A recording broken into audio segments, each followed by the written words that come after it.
Փաշինյանը հերով արտակ արցակի, որ Հայաստանում արգելված են, ինձ ընդհատել են, հիմա կավարտեմ, որ Ես եմ որոշում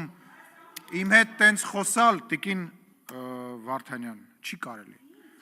Այսինքն շուռ գալ ձեռքով ինձ ասել, ինձ ընդհատել են, ես հեսա կավարտեմ, ավարտվեց ձեր ելույթը, նստեք ձեր տեղը։ Այսինքն դա նշանակում է, որ բանախոսը պետքա շուռ գա ազգային ժողովի նախագահին ձեռով անի, ասի ես կորոշեմ, ուրեմն ես եմ ստեղ որոշելու, ազատեք ամբյոնը։ Հովիկ Աղազարյան, համեցեք։ Պարոն Բագրատյան, լռություն, պարոն Խաչատրյան, լռություն,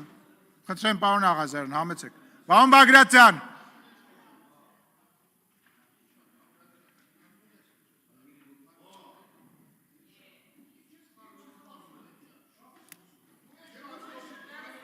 պարոն Աղազարյան, մի րոպե,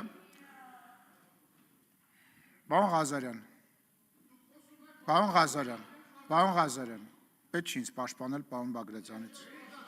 Պարոն Ղազարյան, դուք էլ լռեք, կլռեք, երբ որ ասում եմ լռեք, ուրեմն պետքա լռեք։ Սա ազգային ժողովի նիստերի դահլիճն է, ձեր հայաթը չի։ Դու խելոք մնա, էդ ինչ խոսալու ձև է։ Մի հատ հլը վերջացրեք է սկանդալներ սարքելը։ Պարոն Ղազարյան, մի հատ լռեք դուք։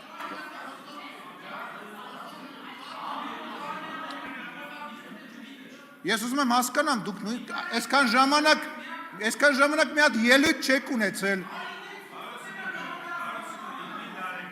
Ուրեմն ձեր խմբակցությունը կարգի հրավիրեք։ Պարոն Ղազարյանը իրան իրավունք է վերապահում,